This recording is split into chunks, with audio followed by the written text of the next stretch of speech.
Al mundo le fascina el éxito.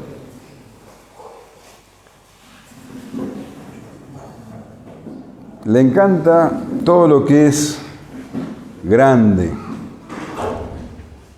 ampuloso, espectacular, llamativo.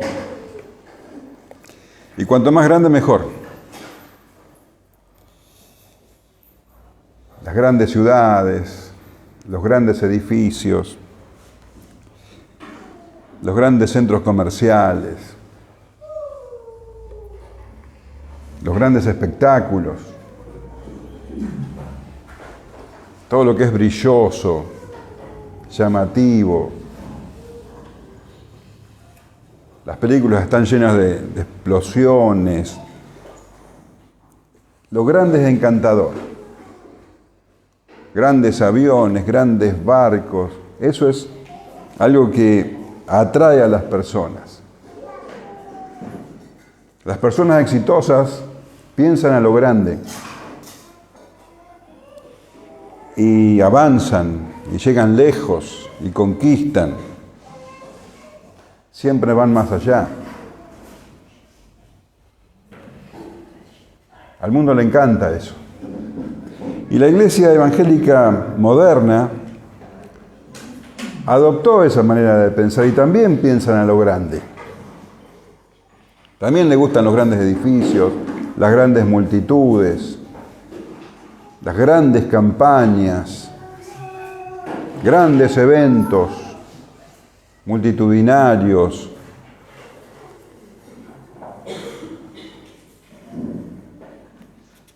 Pero el Señor Jesucristo, en cambio, habla de el que es más pequeño en el reino de los cielos. Habla de hacernos como niños, de buscar a la oveja perdida, una oveja perdida, no multitudes, una oveja perdida, de la manada pequeña. Y es notable que Él no buscó hombres exitosos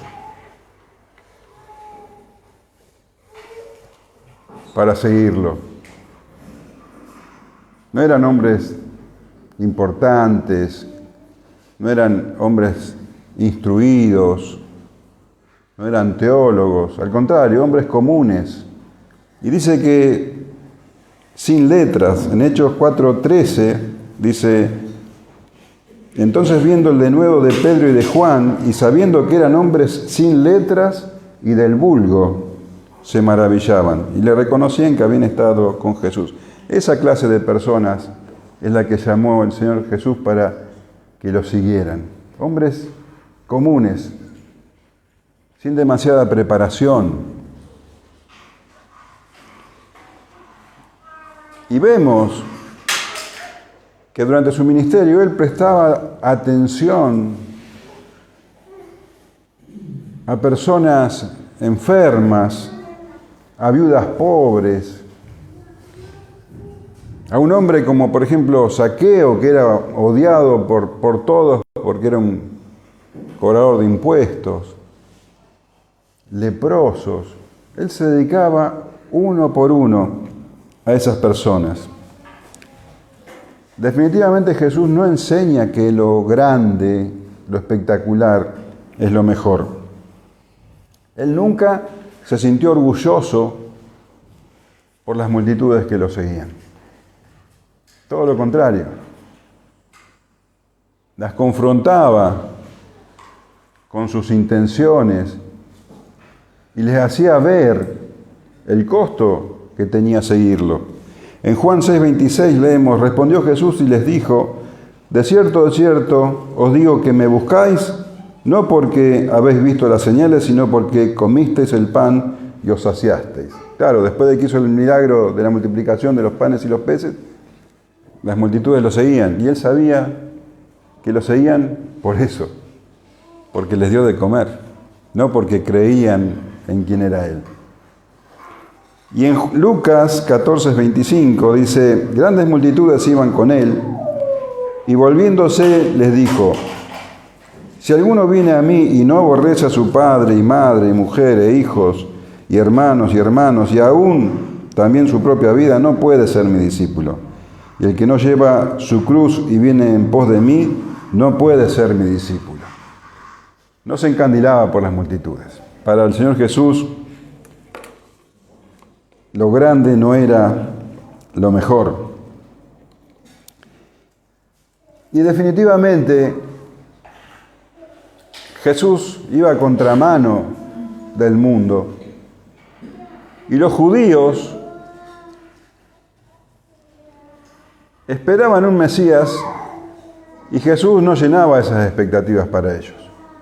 Jesús no era de ninguna manera el Mesías que ellos esperaban. Lo hemos hablado muchas veces, ellos esperaban un gran guerrero, alguien que echara de Israel a los romanos, al ejército romano que estaba ocupando la nación, alguien que estableciera el reino, pero un reino terrenal, un reino próspero, como el que había tenido David. Eso es lo que ellos esperaban. Ansiaban que venga el Mesías, pero esa clase de Mesías.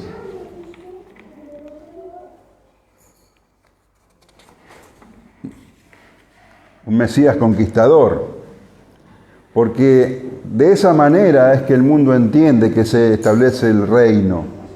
Un reino se establece de manera violenta. Ellos esperaban algo así como un gran militar, un gran general. No era Jesús el que esperaban. Y siendo que Jesús era el dueño de todo, él decía que no tenía dónde apoyar la cabeza. En Mateo 8:20 dice, Jesús les dijo, las zorras tienen guaridas y las aves del cielo nidos, mas el Hijo del Hombre no tiene dónde recostar su cabeza. El Señor Jesús no levantó un ejército para establecer el reino. Por el contrario, prohibió hasta que usaran un cuchillo para defenderlo. En Mateo 26:51 vinieron a apresarlo los alguaciles y los soldados. Y dice, pero uno de los que estaba con Jesús, extendiendo la mano, sacó su espada e hiriendo a un siervo del sumo sacerdote le quitó la oreja.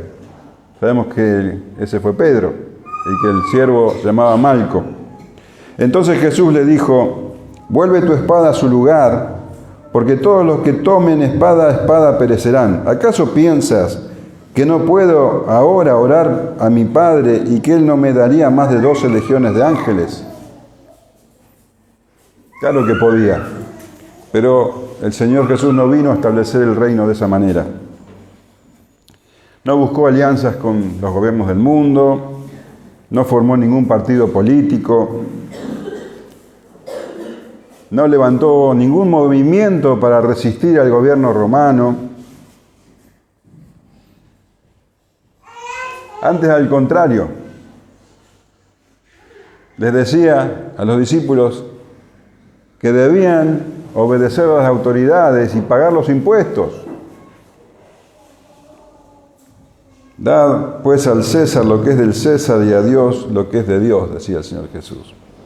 Mateo 22:21. Definitivamente no era Jesús el Mesías que ellos esperaban. No incitó a la gente a rebelarse, ni luchó por mejoras sociales. El reino que Jesús establecería no era un reino terrenal. Pero incluso sus discípulos, sus íntimos, esperaban que Jesús estableciera un reino terrenal. Ni siquiera ellos entendían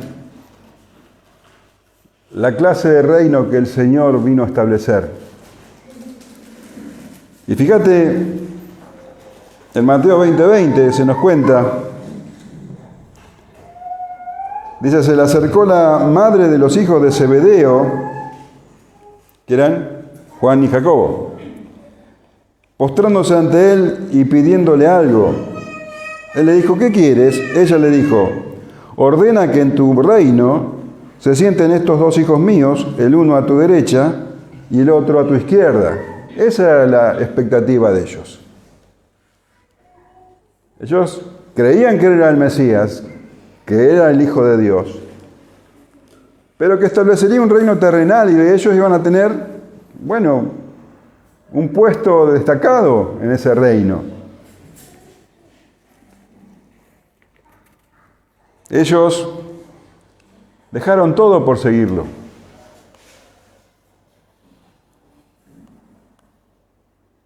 Pero era evidente cada día que el pueblo de Israel lo rechazaba. Ese rechazo crecía y crecía. Y la verdad es que todo el dinero que tenían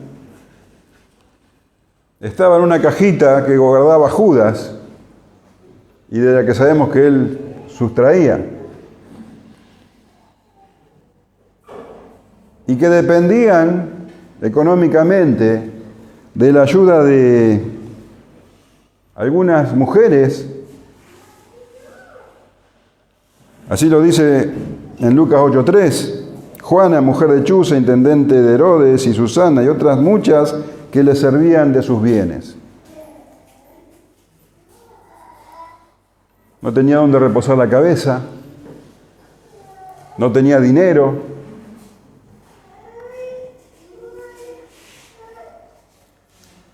Los judíos no entendían la clase de reino que vino a establecer el Señor. Tampoco lo entendían sus discípulos.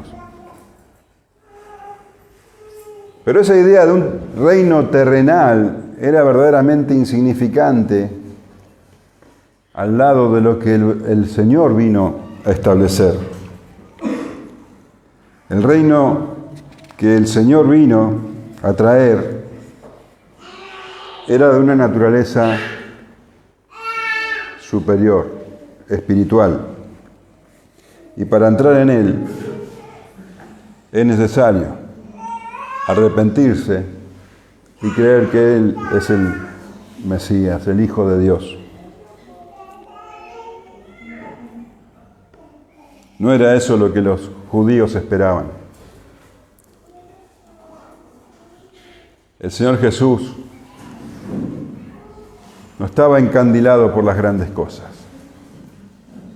Para Él era importante cada persona. Él era incluso capaz de detener una enseñanza, una predicación en la sinagoga para atender las necesidades de una mujer encorvada, jorobada, que entró. Y eso es lo que leíamos la semana pasada, ¿te acordás? Jesús enseñaba en una sinagoga en el día de reposo y había allí una mujer que desde hacía 18 años tenía espíritu de enfermedad y andaba encorvada y en ninguna manera se podía enderezar. Cuando Jesús la vio, la llamó y le dijo, mujer, eres libre de tu enfermedad. Y puso las manos sobre ella. Y ella se enderezó luego y glorificaba a Dios. Pero el principal de la sinagoga, enojado de que Jesús hubiese sanado en el día de reposo, dijo a la gente, 6 días hay en que se debe trabajar. En estos pues venid y sed sanados, y no en día de reposo. Entonces el Señor le respondió y dijo, hipócrita, cada uno de vosotros no desata en el día de reposo su buey o su asno del pesebre y lo lleva a beber. Y a esta hija de Abraham que Satanás había atado 18 años, ¿no se le debía desatar de esta ligadura en el día de reposo? Al decir él estas cosas, se avergonzaban todos sus adversarios, pero todo el pueblo se regocijaba por todas las cosas gloriosas hechas por él. La reacción del principal de la sinagoga y de muchos de los que estaban de acuerdo con él, al ver que el Señor Jesús sanó a una mujer en el día de reposo, hacía pensar que el reino que Jesús proclamaba no tenía ningún futuro. Incluso dice que se regocijaron muchos, pero sabemos que muchos de ellos iban a ser de los que gritaban, crucifíquenlo, pocas semanas después. ¿Hay otro micrófono?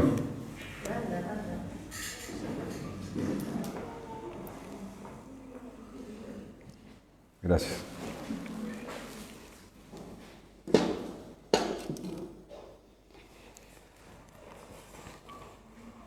Sin embargo, pese a las apariencias, la realidad es que el reino de Dios crecía. Más allá de lo que pudieran ver sus ojos, ese reino avanzaba. Y el Señor relata dos parábolas donde demuestra que el reino de Dios crece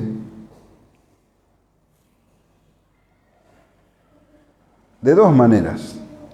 Crece de manera externa, pero también crece de manera interna. Vamos a leer esas dos parábolas, que están en Lucas 13, 18 al 21. No, perdón. Sí, al 21. Y dijo, ¿a qué es semejante el reino de Dios? ¿Y con qué lo compararé? Es semejante al grano de mostaza que un hombre tomó y sembró en su huerto y creció, y se hizo árbol grande, y las aves del cielo anidaron en sus ramas. Y volvió a decir, ¿a qué compararé el reino de Dios? Es semejante a la levadura que una mujer tomó y escondió en 3 medidas de harina hasta que todo hubo fermentado. El Señor sanó a esa mujer. Algunos se enojaron y otros se regocijaron. Y para atraer la atención de los oyentes, el Señor formula estas preguntas, como si pensaran en voz alta. ¿A qué es semejante el reino de Dios y con qué lo compararé? El Señor hacía como que estaba buscando un ejemplo y verdaderamente lo encontró. Dice, es semejante a un grano de mostaza que un hombre tomó y sembró en su huerto y creció y se hizo árbol grande, y las aves del cielo anidaron en sus ramas. Todos podían entender, todos podían identificarse con ese hombre que sembró un grano de mostaza en su huerto. Toda la gente tenía un huerto, todos se dedicaban a esa actividad. El Señor siempre usaba ejemplos de la vida cotidiana. Bueno, acá tenemos a un hombre que siembra una semilla de mostaza y esa semilla crece. Aunque Lucas no hace hincapié en esto, en Mateo, que en el pasaje paralelo se nos destaca que el grano de mostaza era una semilla muy pequeña. Mateo 13:32 dice, la cual a la verdad es la más pequeña de todas las semillas, pero cuando ha crecido es la mayor de las hortalizas y se hace árbol. La más pequeña, una semilla muy, muy chiquitita. El Señor está diciendo, el reino de Dios es como una semilla muy chiquitita que después crece mucho.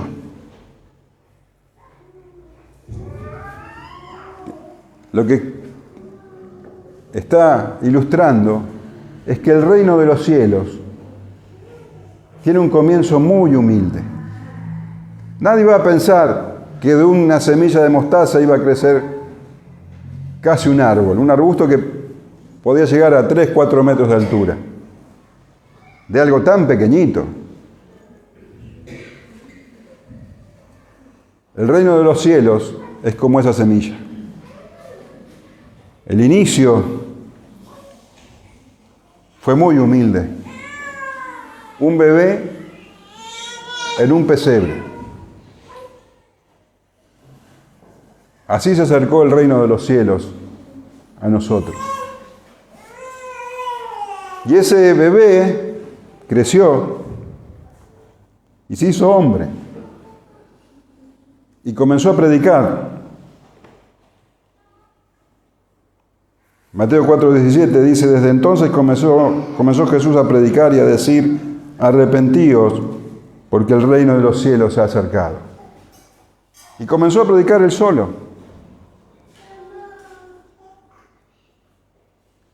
Y poco a poco fue llamando a esos hombres comunes de los que hablábamos hoy. Y les fue enseñando para que ellos también pudieran predicar. Y en Mateo 10:5 leemos, a estos 12 envió Jesús y les dio instrucciones diciendo, por camino de gentiles no vayáis y en ciudades samaritanos no entréis, sino id antes a las ovejas perdidas de la casa de Israel y yendo, predicad diciendo, el reino de los cielos se ha acercado. Empezó él solo, después envió a los 12 a predicar el reino de los cielos acercado a los judíos. Y más adelante leemos que envió a 70 hombres, diciéndole lo mismo. Lucas 10:1 dice, después de estas cosas, designó el Señor también a otros 70, a quien envió de 2 en 2 delante de él a toda ciudad y lugar donde él había de ir. Y más adelante dice, y sanad a los enfermos que en ella haya, en la casa, y decirles, se ha acercado a vosotros el reino de Dios. Todos tenían que hablar sobre el reino de Dios. Primero él solo, después 12, después 70, y poquito a poquito el reino iba creciendo. Así es como el reino se extiende, por medio de la enseñanza de la palabra de Dios. Cristo preparó a sus discípulos enseñándole la espada del Espíritu. Así la menciona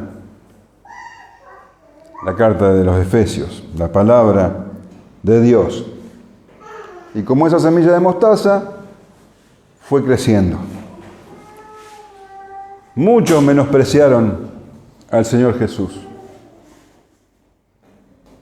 Su propia familia lo menospreció. En Juan 7:5 dice, porque ni aun sus hermanos creían en él. Su familia lo menospreció. La ciudad donde él creció, los que lo conocían también lo menospreciaron. En Mateo 13:54 leemos, y venido a su tierra les enseñaba en la sinagoga de ellos, de tal manera que se maravillaban y decían, ¿de dónde tiene esta sabiduría y estos milagros?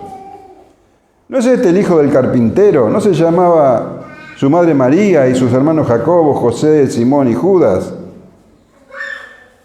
¿No están todas sus hermanas con nosotros? ¿De dónde, pues, tiene todas estas cosas? Y se escandalizaban de él. Pero Jesús les dijo, no hay profeta sin honra, sino en su propia tierra y en su casa. Lo menospreció su familia, lo menospreciaron sus vecinos y lo menospreció toda la nación. En Juan 1:46, Natanael le dijo, ¿de Nazaret puede salir algo bueno? Era un hombre a la vista de todos, insignificante, nadie esperaba nada importante de él. Jesús, primero, luego sus discípulos, eran como una semilla de mostaza.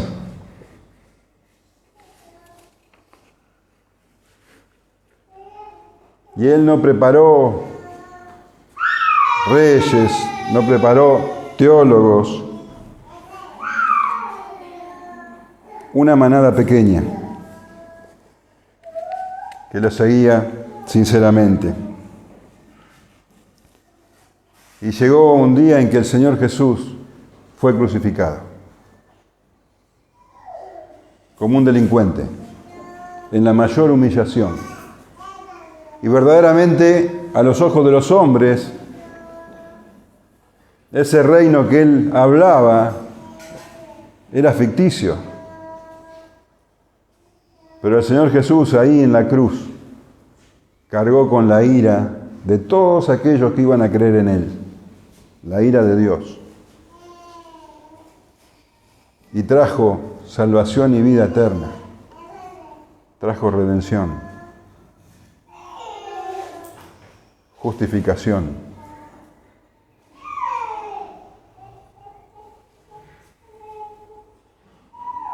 Murió y resucitó y ascendió a los cielos. Y como había anunciado, el Espíritu Santo iba a venir sobre aquellos discípulos. Él les dijo antes de ascender: pero recibiréis poder cuando haya venido sobre vosotros el Espíritu Santo, y me seréis testigos en Jerusalén, en toda Judea, en Samaria y hasta lo último de la tierra. Y así fue. El Espíritu Santo vino sobre los discípulos y el reino de Dios seguía creciendo. Y unos enseñaban a otros. El apóstol Pablo le escribe a su discípulo Timoteo: lo que has oído de mí ante muchos testigos, esto encarga a hombres fieles que sean idóneos para enseñar también a otros. Y así el reino de Dios siguió creciendo. Y se llegó a decir, como leemos en Hechos 17:6, estos que trastornan el mundo entero también han venido acá. Y esa semilla se transformó en un gran árbol. Y dice que fue refugio de las aves del cielo. ¿Qué significa esto? Que habría gente de toda lengua, de toda nación, de toda región, que harían nido en sus ramas. Esto fue predicho por el profeta Ezequiel. En Ezequiel 17:22 dice: así ha dicho Jehová el Señor: tomaré yo del cogollo del alto cedro y lo plantaré, del principal de sus renuevos cortaré un tallo y lo plantaré sobre el monte alto y sublime.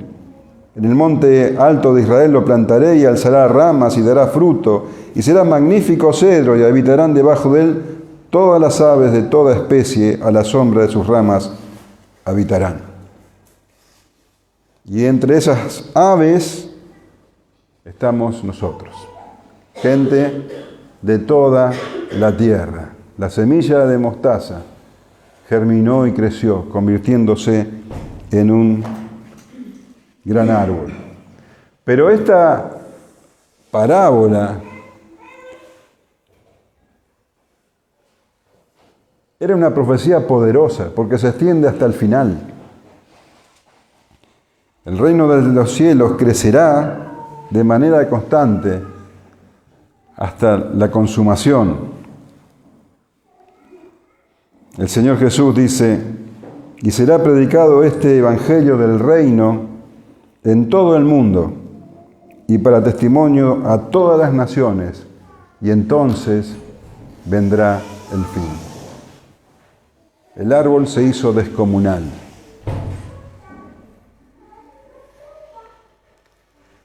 Y el que vino en humillación, aquel que todos menospreciaban y que murió en una cruz, volverá, pero esta vez vendrá en gloria. Y como dice Apocalipsis 11:15, el séptimo ángel tocó la trompeta y hubo grandes voces en el cielo que decían: los reinos del mundo han venido a ser de nuestro Señor y de su Cristo, y Él reinará por los siglos de los siglos. Amén. Como una semilla de mostaza, pequeñito, humilde. Nadie podía decir que esa semilla iba a dar semejante árbol. Así es el reino de los cielos. Esa es la manera en que el reino de los cielos crece de manera externa. Jesús lo dijo cuando eran un puñado de hermanos, de él y sus discípulos. Predijo toda la historia del cristianismo en esa parábola. El reino de los cielos crece externamente, pero también crece internamente. Y volvió a decir, ¿a qué compararé el reino de Dios? Es semejante a la levadura que una mujer tomó y escondió en 3 medidas de harina hasta que todo hubo fermentado. Otro ejemplo que todos conocían. Por lo general las mujeres hacían el pan, así que el Señor dice, bueno, el reino de los cielos es como un poco de levadura que una mujer esconde en 3 medidas de harina. 3 medidas de harina era mucha harina, unos 25 kilos de harina. O sea, una montaña de harina, la mujer pone un poquito de levadura y ¿qué ocurre? Esa levadura fermenta. Está hablando de algo que se coloca, que alguien coloca y crece y transforma. Y definitivamente esa transformación es positiva en todo sentido.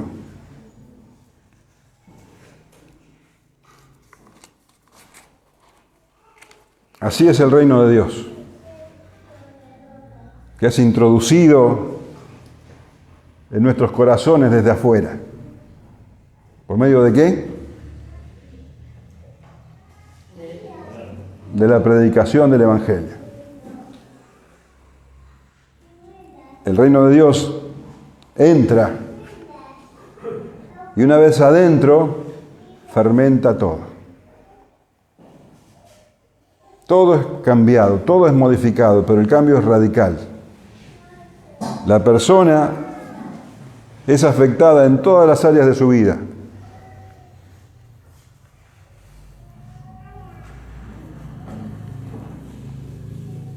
Esa persona ya no es la misma, es otra.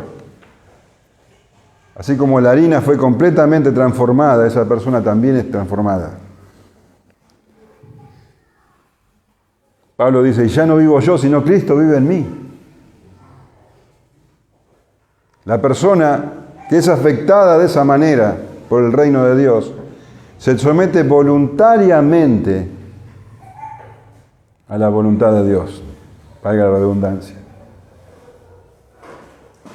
Su corazón, su mente es transformado.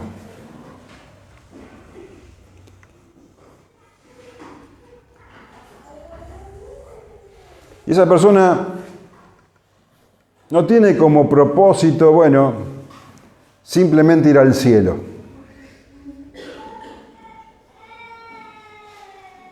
Cuando muera, me voy al cielo y ya está.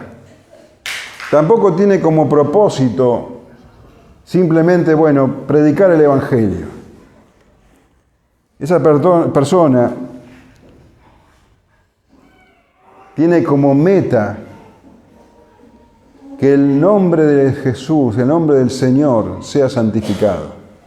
Que venga su reino y que se haga su voluntad en la tierra como en el cielo. Y por eso ora y por eso actúa para que así sea. Que el nombre del Señor sea santificado. Que venga su reino y que se haga su voluntad en la tierra como en el cielo. Porque dice que la levadura actúa hasta que todo sea fermentado. ¿Dice así? Y el hombre y la mujer no son entes aislados, viven en un medio. Entonces, no solamente es transformado él, sino que la transformación ocurre también a su alrededor. Esa persona ora y actúa para que el reino de Dios se establezca en su vida y a su alrededor, en su entorno.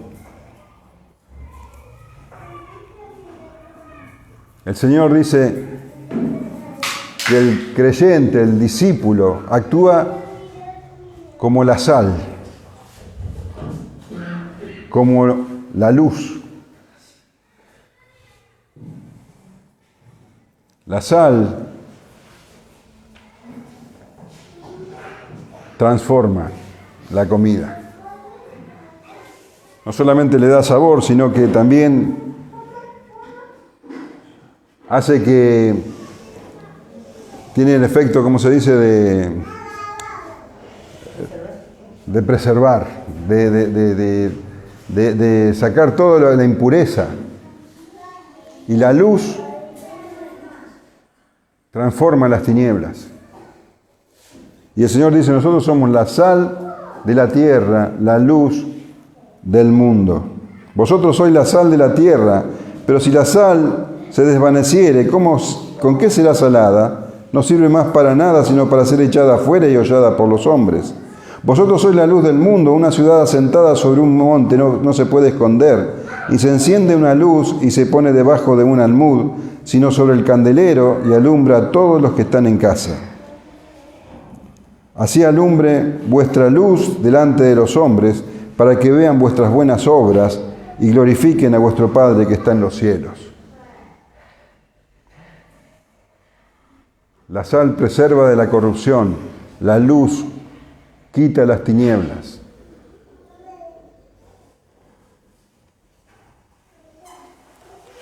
Aquel que tiene el corazón transformado, aquel que, como decíamos la semana pasada, tiene la mente de Cristo, las obras de Cristo hace.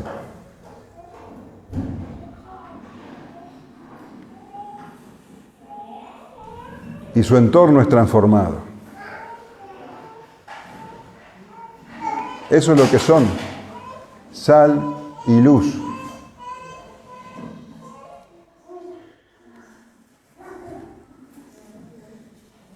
Y como la levadura fermenta,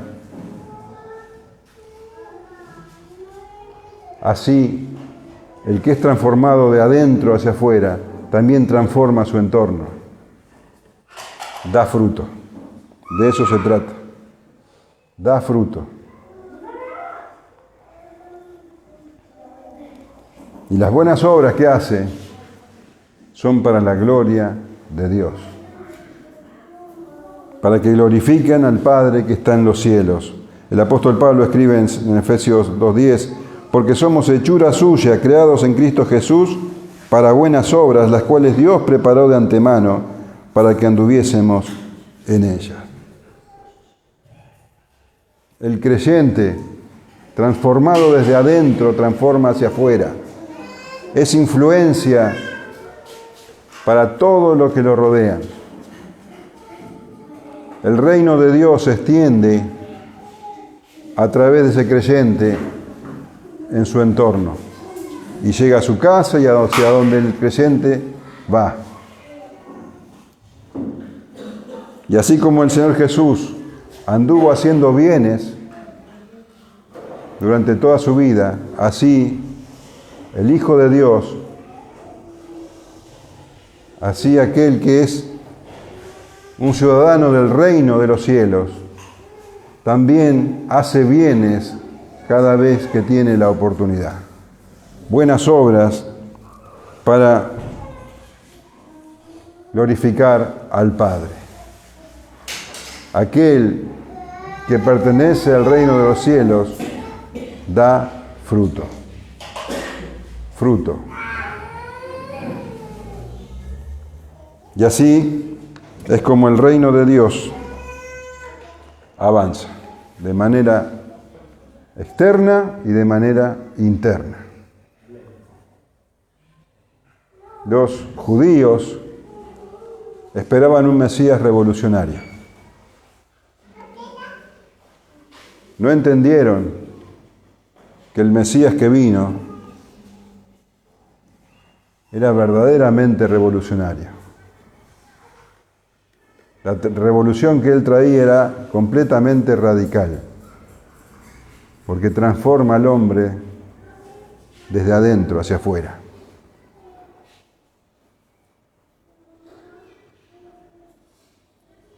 Y verdaderamente el creyente es influencia para bien. No significa que la gente se convierta por él, pero la influencia es benéfica.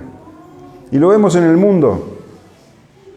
Pensemos en aquellos países donde el Evangelio es completamente rechazado. Y vemos el trato hacia las mujeres, la injusticia social que hay. Verdaderamente, el Evangelio, el reino de Dios, es como esa levadura. Transforma desde adentro y transforma el entorno. El cambio que el Señor trajo es completamente revolucionario.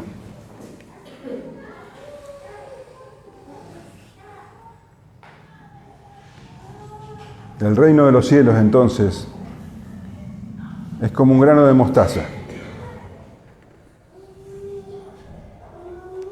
que crece, que tiene un comienzo humilde y se transformó en un gran árbol. Y como una levadura que es introducida en una montaña de harina, transforma de adentro hacia afuera. ¿Amén? No sé si hay alguna pregunta.